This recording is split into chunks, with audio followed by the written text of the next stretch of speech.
नमस्कार दोस्तों, राधे राधे। आज एक बार फिर आप लोगों के बीच में उपस्थित हुआ हूं।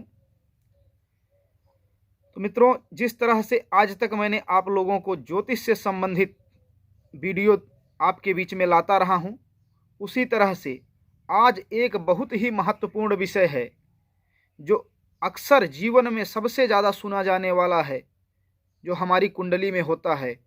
उसको कहा जाता है काल सर्प दोष। तो काल सर्प दोष के बारे में आज हम आपसे चर्चा करेंगे कि काल सर्प दोष कैसे होता है, कितने प्रकार का होता है, उसका हमारे जीवन में प्रभाव क्या पड़ता है और उसके उपाय क्या हैं, किन उपायों के माध्यम से उसके दुष्प्रभावों से बचा जा सकता है। इन सब के बारे में आज आपके बीच में चर्चा करेंगे। और जीवन में सबसे ज़्यादा कहीं भी सुनो तो लोग इस दोष से डर जाते हैं, नाम से ही डर जाते हैं, काल सर्प दोष। यह दोष पहले भी कुंडलियों में होता था। इसे पहले सर्प श्राप कहा जाता था, आज उसी का नाम बदल करके काल सर्प दोष हो गया है। तो इसी के विषय में हम आगे बढ़ेंगे आज। तो आप वीडियो को आखिरी तक देखिए। और आज विशेष निवेदन है, यह वीडियो आप जरूर आखिरी तक देखें, क्योंकि इसको देखने से आपको यह पता चल जाएगा कि काल सर्प दोष से आपको कितनी परेशानियां होने वाली हैं और उससे कैसे बचा जा सकता है और क्या शुभ परिणाम आते हैं इस दोष के। इन सब के बारे में आप आज चर्चा करेंगे आपसे। तो आप जो है इसको निश्चित ही आखिरी तक देखिए और चैनल को सब्सक्राइब कीजिए, वीडियो को लाइक और शेयर कीजिए ताकि अन्य लोगों तक भी यह जानकारी पहुंच जाए। तो चलिए विषय पर आते हैं, आपको कुंडली की तरफ ले चलते हैं। तो दोस्तों, पहले काल सर्प दोष के बारे में समझते हैं। काल सर्प दोष क्या होता है कि राहु केतु हमेशा एक दूसरे के सामने होते हैं। जैसे पहले भाव में राहु तो सातवें भाव में केतु, इस तरह से जहां भी होता है राहु के सातवें केतु होता है। तो जब राहु केतु आमने सामने हो जाते हैं तो इसके इस भाग में यहां से लेके यहां तक अगर सारे ग्रह आ जाते हैं तो काल सर्प दोष होता है। चाहे इस भाग में ही हो, किसी भी एक भाग में अगर वह आ जाते हैं सारे ग्रह तो काल सर्प दोष होता है। और अगर जैसे इन्हीं घरों में सारे ग्रह हैं और यहाँ राहु जिस घर में है उस घर में भी ग्रह हो या केतु के घर में भी ग्रह हो तो भी काल सर्प दोष माना जाता है, क्योंकि उसमें होने के बाद भी वह उससे बाहर नहीं होता है, काल सर्प दोष माना जाता है। तो अब आइए इसके प्रकार के बारे में बात करते हैं। काल सर्प दोष 12 प्रकार का होता है। 12 प्रकार के काल सर्प दोष होते हैं। तो सबसे पहले अगर लग्न में राहु हो, सप्तम में केतु हो तो अनंत नाम का जो है काल सर्प दोष होता है। और अगर द्वितीय भाव में राहु हो, अष्टम में केतु हो तो कुलिक नाम का काल सर्प दोष होता है। तृतीय भाव में राहु हो, नवम भाव में केतु हो तो वासुकी नाम का काल सर्प दोष होता है। चतुर्थ भाव में राहु हो, दसम भाव में केतु हो तो शंखचूर्ण नाम का काल सर्प दोष होता है। पंचम भाव में राहु हो, एकादश भाव में केतु हो तो पद्म नाम का काल सर्प दोष होता है। षष्ठम भाव में राहु हो, द्वादश भाव में केतु हो तो महापद्म नाम का काल सर्प दोष होता है। सप्तम भाव में राहु हो और लग्न में केतु हो तो तक्षक नाम का काल सर्प दोष होता है। अष्टम भाव में राहु हो, द्वितीय भाव में केतु हो तो कर्कोटक नामक काल सर्प दोष होता है, जो सभी काल सर्प दोषों में सबसे ज्यादा घातक होता है। इसके लिए इसका उपाय तो निश्चित ही करवा लेना चाहिए, क्योंकि ये सबसे ज्यादा घातक होता है। उपाय तो सबका करना चाहिए, क्योंकि अगर नहीं करेंगे तो आपको कुछ ना कुछ परेशानियां वह जरूर देगा। इसकी चर्चा हम आगे करेंगे। और अगर नवम भाव में राहु हो, तृतीय भाव में केतु हो तो शंखपाल नामक काल सर्प दोष होता है। और अगर दसम भाव में राहु हो, चतुर्थ भाव में केतु हो, तो घातक नामक काल सर्प दोष होता है। एकादश भाव में राहु हो, पंचम भाव में केतु हो, तो विखधर नामक काल सर्प दोष होता है। अगर द्वादश भाव में राहु हो, षष्ठम भाव में केतु हो, तो शेषनाग नामक काल सर्प दोष होता है। तो यह तो प्रकार थे काल सर्प दोष के। 12 प्रकार के काल सर्प दोष होते हैं, जो सब के सब जो है बुरा प्रभाव देते हैं। तो इसके प्रभाव के बारे में जान लेते हैं कि काल सर्प दोष के प्रभाव क्या पड़ते हैं हमारे जीवन में। संतान प्राप्ति में देरी करता है, ज़्यादातर पुत्र प्राप्ति में समस्या खड़ी करता है, पुत्र प्राप्त नहीं होने देता है। और दूसरी, विवाह में देरी करवाता है। विवाह अगर होता भी है तो मिसमैच करवा देता है।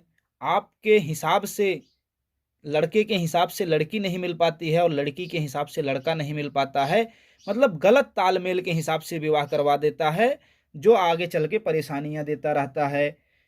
काल सर्प दोष के प्रभाव से घर में चोरी होने का डर रहता है, धोखा मिलने का डर रहता है, चोरी का आरोप लग जाता है।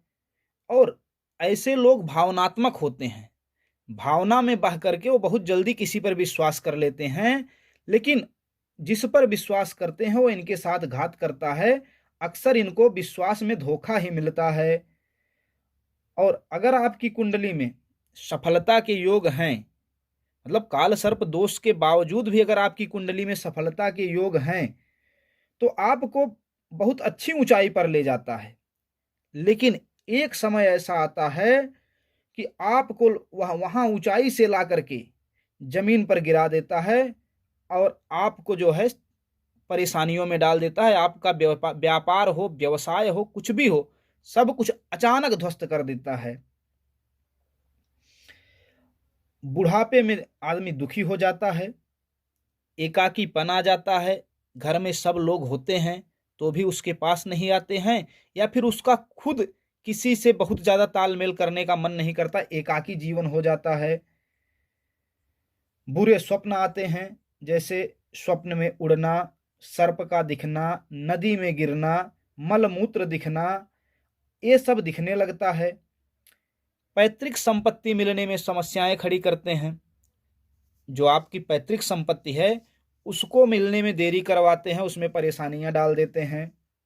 ऐसे जातक को अनजाना भय लगा रहता है, किसी का कुछ नहीं बिगाड़े हैं, किसी से कोई लेना देना नहीं, किसी से दुश्मनी भी नहीं है, फिर भी इनको एक अजीब सा डर लगा रहता है कि हमारे साथ कुछ अनहोनी ना हो जाए, हमारी तबीयत ना खराब हो जाए, या हमारा कोई कुछ छीन ना ले। मतलब एक अनजाना भय इनके मन में लगा रहता है, जिससे कोई सरोकार नहीं होता है। रक्त संबंधी बीमारियां हो सकती हैं, रक्त विकार हो सकता है। और काल सर्प दोष धन का नुकसान करवाता है। अगर आप कहीं व्यापार व्यवसाय कर रहे हैं उसमें नुकसान करवा देगा, या फिर आप किसी को पैसा दिए हैं, किसी को कर्ज दिए हैं, तो कर्ज वापस मिलने में परेशानी खड़ी कर देता है। तो इस तरह से काल सर्प दोष के प्रभाव हमने आपको बता दिए। पहले मैंने प्रकार बताया, फिर उसका प्रभाव बताया। एक बात और बताते चलें कि काल सर्प दोष जिनके जीवन में होता है उनको एक्सीडेंटल प्रॉब्लम ज़्यादा होती है, अकस्मात की घटनाएं, आकस्मिक घटना उनके जीवन में ज़्यादा होती है। कुछ अच्छा होता है तो भी अचानक हो जाता है, और कुछ बुरा होता है तो भी अचानक हो जाता है। आदमी अनुमान नहीं किया रहता है कि हमारे साथ ऐसा होने वाला है, वो घटना उसके साथ घट जाती है। दुर्घटना भी ऐसे मनुष्य के जीवन में, जिनकी कुंडली में काल सर्प दोष हो, ऐसे जातक के जीवन में दुर्घटनाएं भी ज़्यादा होती हैं। एक्सीडेंट, रोड एक्सीडेंट या फिर और किसी तरह के चोट चपेट लगना, ये जो है शारीरिक तकलीफ देता रहता है। तो मित्रों, आपको मैंने प्रकार बता दिया, प्रभाव बता दिया। अब इसके उपाय के बारे में जानते हैं। इसका उपाय क्या करना चाहिए? उपाय के लिए दान के बारे में पहले बात कर लेते हैं। जिनकी कुंडली में काल सर्प दोष का योग है, उनको काला उड़द और लोहे का कोई धारदार सामान, चाकू ही मान लेते हैं, 11 शनिवार लगातार इसको जो है किसी मंदिर में, मंदिर के पुजारी को दीजिए। उसके बाद 1 साल तक हर महीने एक बार यह दान करते रहिए, तो इससे आपको निश्चित ही राहत मिलेगी। और उपाय के बारे में जानते हैं। ओम रांग राहवे नमः, राहु का मंत्र है। ओम केंग केतवे नमः, केतु का मंत्र है। इसको आप खुद करना चाहें तो कर लें, और अगर आपसे संभव ना हो तो यह उपाय करवाना ज़्यादा बेहतर है, तो किसी योग्य ब्राह्मण से इसको करवा लें। ओम रांग राहवे नमः, ओम केंकेतवे नमः और सर्प गायत्री, नवकुलाय विद्महे विषदंताय धीमहि तन्नो सर्पः प्रचोदयात्। और उसके साथ सर्प सूक्ति, अगर आपके पास पुस्तक नहीं है तो गूगल कर लेंगे तो भी मिल जाएगी। 12-15 श्लोक होते हैं, तो सर्प सूक्ति का भी पाठ करवाएं। यह सब जाप पाठ करवा के हवन करवाएं। इस तरह के उपाय करने से आपको निश्चित ही राहत मिलेगी। क्योंकि कुछ लोग नासिक में जाकर उपाय करवाते हैं, उज्जैन जाते हैं, तो वहाँ से करवा के आने के बाद भी बहुत ज़्यादा राहत नहीं मिलती है। उसका भी कारण है कि वहाँ सिर्फ सर्प का पूजन करवा देते हैं, उसके बाद उसको नदी में प्रवाहित करवा देते हैं, वहाँ जप नहीं करते हैं। तो किसी भी दोष को दूर करने के लिए, किसी भी ग्रह को प्रसन्न करने के लिए उसका जप करना अत्यंत आवश्यक है। तो जब भी आप उपाय करवाएं, इन मंत्रों का जप अवश्य करवाएं। तो इस तरह से हमने आपको काल सर्प दोष के बारे में जानकारी दी। आपको हमारे द्वारा दी गई जानकारी कैसी लगी, हमें कमेंट करके ज़रूर बताइए। कोई सवाल हो या सुझाव हो तो आप हमें कमेंट करके पूछ सकते हैं। वीडियो को लाइक और शेयर करें, चैनल को सब्सक्राइब करें। नमस्कार।